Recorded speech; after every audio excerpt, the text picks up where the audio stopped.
bring in now another voice who thinks maybe September could bring more smiles to investors. But the risk maybe after that, that is the aforementioned Tom Lee, the head of research at Fundstrat Global Advisors, CNBC contributor, and his nearly daily note, a must-read. As many people know, Tom, on social media, I cite a lot of your stuff, especially at night. We're talking about COVID and the trends there. You and Tireless Ken doing a great job. So you've heard our historical conversation, Marie Antoinette aside.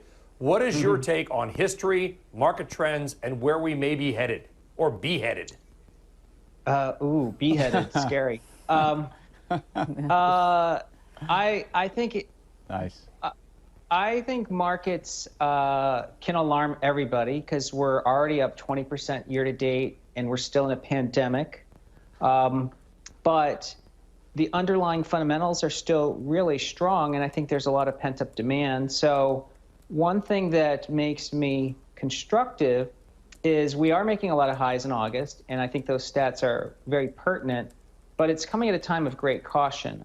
Most of our clients kind of agree with what everyone's saying here. You know, we're extended and it's overbought and nothing's cheap. And as you know, when people are looking for a top, that's really when markets can surprise you because we're in the midst of a wall of worry. So I'm in the camp that September probably surprises people because even though the seasonals say we're down in September, whenever the market's up greater than 13% in the first half, September actually is one of the strongest months of the year. So I think we could actually have a pretty dramatic rally in September in the midst of a wall of worry because obviously there's a lot of things to worry about.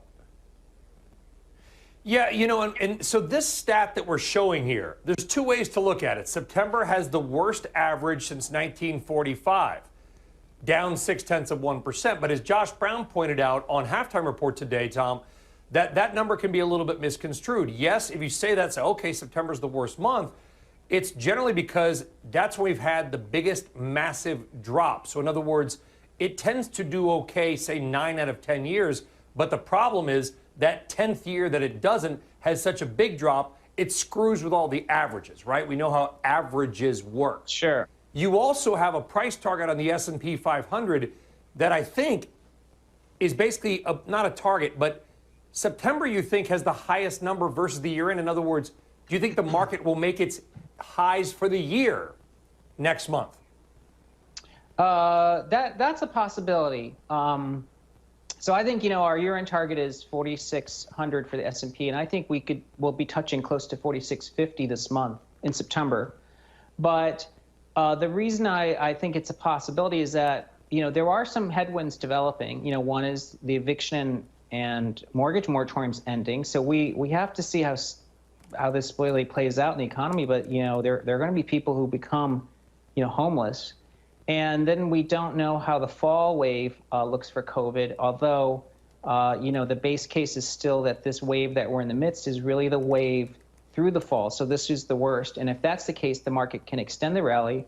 But those are two uncertainties. And of course, the third is the Fed potentially tapering. And, you know, despite what I think a lot of people think is the market's priced in, I don't think so. I think there'd be quite a lot of turbulence once the tapering takes place. So there's a lot of things to worry about after September.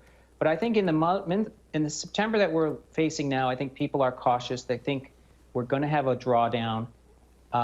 Counter seasonals, you know, whenever markets are strong in the first half, September is actually one of the best months, up 2/3 of the time, and it's one of the strongest in terms of median gain. So I think that's why we could add at least 100 points in this month.